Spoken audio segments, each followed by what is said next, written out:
Here's an old, often overlooked title, surprising for a Star Wars game. Released all the way back in 1998 for the N64 and later PC, it could be said the game didn't offer much compared to the competition. While true to an extent, there was an accessibility associated with this game which, combined with a difficult late game and a nice set of unlockables tied to mission efficiency, mixed for a nice combination which stood out in its own right, though comes off as archaic, if playable, today.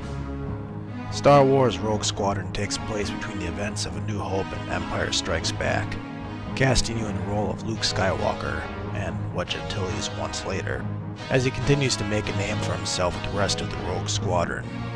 The first couple missions are fairly basic, barely related to the story proper, and are just there to let you get the hang of piloting your craft and introducing you to some of the ships you fly and enemies you fight before introducing you to Crix Medine in case of war. Imperial defectors who guide you to more lush targets until eventually you cross the ruthless Moff Searden and must confront him. It's a fun little tale, neither obtrusive or bad, though neither is it especially memorable.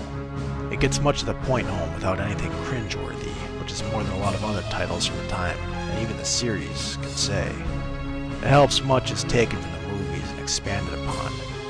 You might recognize some of the more obscure craft and characters here which are often barely seen within the film, such as Crix Medine, the A-Wing, the TIE Interceptor, and it's easy to spot all the familiar cues, the famous header which begins every chapter, the classic music occasionally punctuated by original scores which blend in surprisingly well.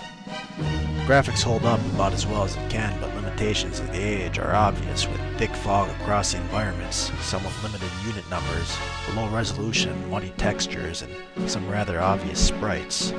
Still, the graphics are serviceable and you get the point across without being confusing or abhorrent to look at, as some games of the time might be. And the game does a good job in its camera placement and simple and mostly unobtrusive HUD. All that in mind, how does the gameplay hold up? It works like this. Every mission you're given a selection of ships to choose from, except the levels featuring AT-ATs in which you're stuck with a snowspeeder. From go, you're usually only allowed to play with a default, but as you complete more missions and gain medals, you unlock more craft for use, though for the most part levels are balanced around that default ship.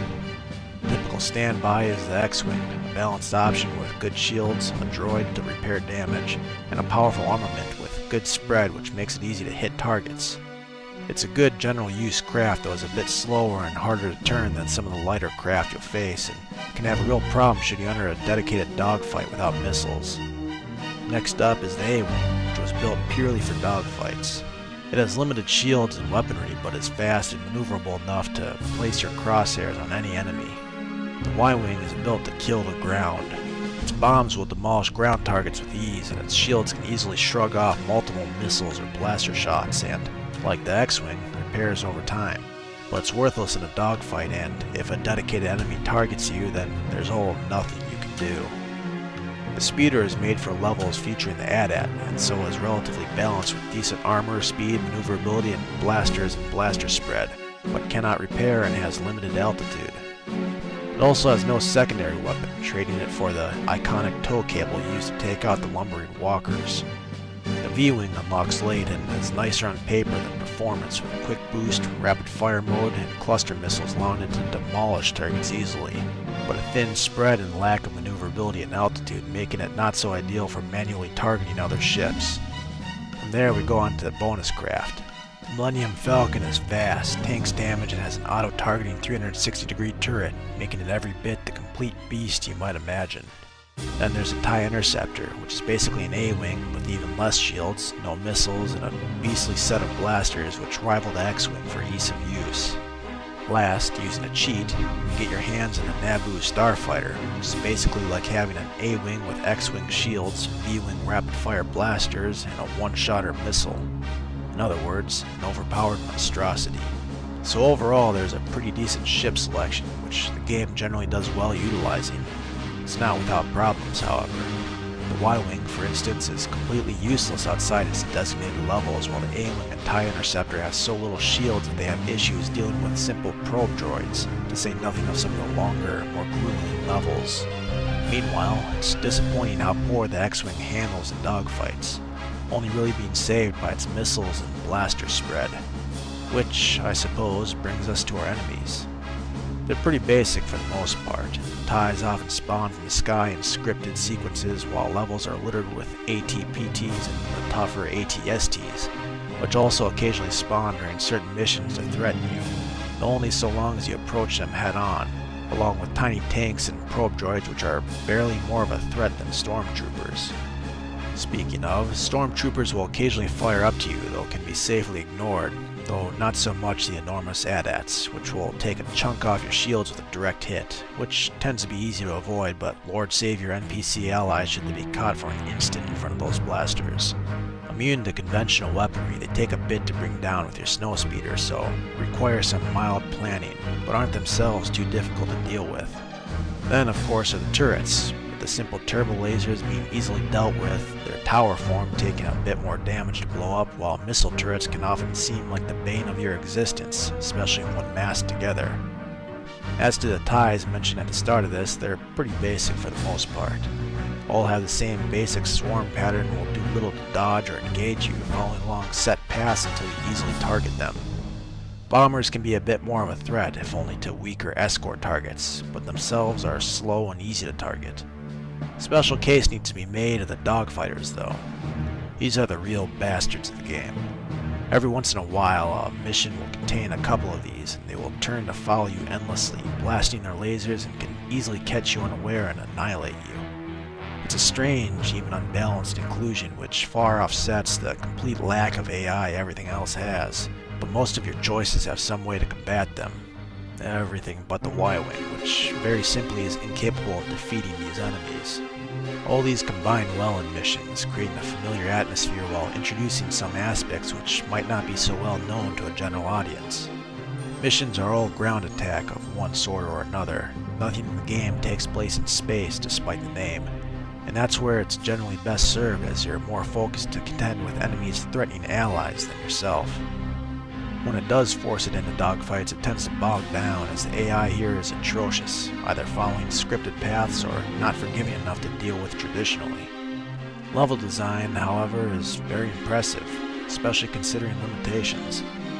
Early missions are basic, with easy, non-threatening opponents and limited difficulty as you're introduced to the different ships and their capabilities. The second chapter throws more at you to make for some broader, interesting levels, though again without too much threat or difficulty. It's the third chapter which finally challenges you, putting your knowledge of enemy types and ship abilities to the test as you desperately rush to keep allies, and even yourself, alive. Complete levels within a certain time, saving enough friendlies and killing enough enemies with enough accuracy, and you can earn yourself a medal, enough of which will provide you with bonuses including ships and iconic missions such as the Death Star Trench Run and one of the many iterations of the Battle of Hoth. Controls, meanwhile, are generally easy to get the hang of, for good and for bad, and as long as you have a controller. A mouse and keyboard setup is virtually unplayable with the game. Movement is easy, with your ship automatically adjusting to whatever direction you push an analog stick. From there you can fire, thrust, brake, and use secondary weapons.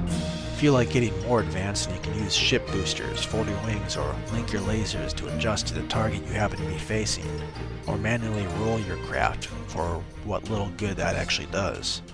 They're simple controls, painfully easy to get the hang of, and allow anyone to hop in and start blasting TIEs.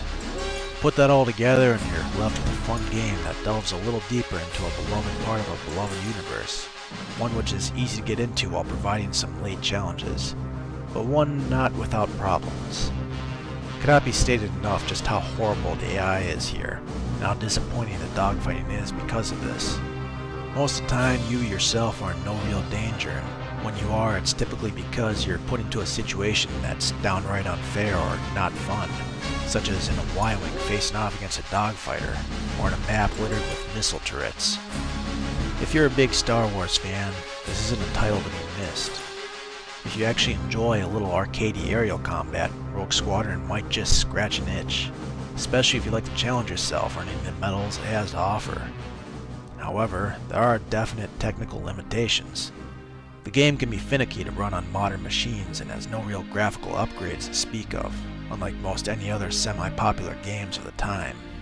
Hell, it even runs into major glitches should you not limit frame rate, with AI aircraft behaving erratically, to say the least. If these technical issues bother you, or you are more accustomed to better performing titles of the time, this might not be the game for you.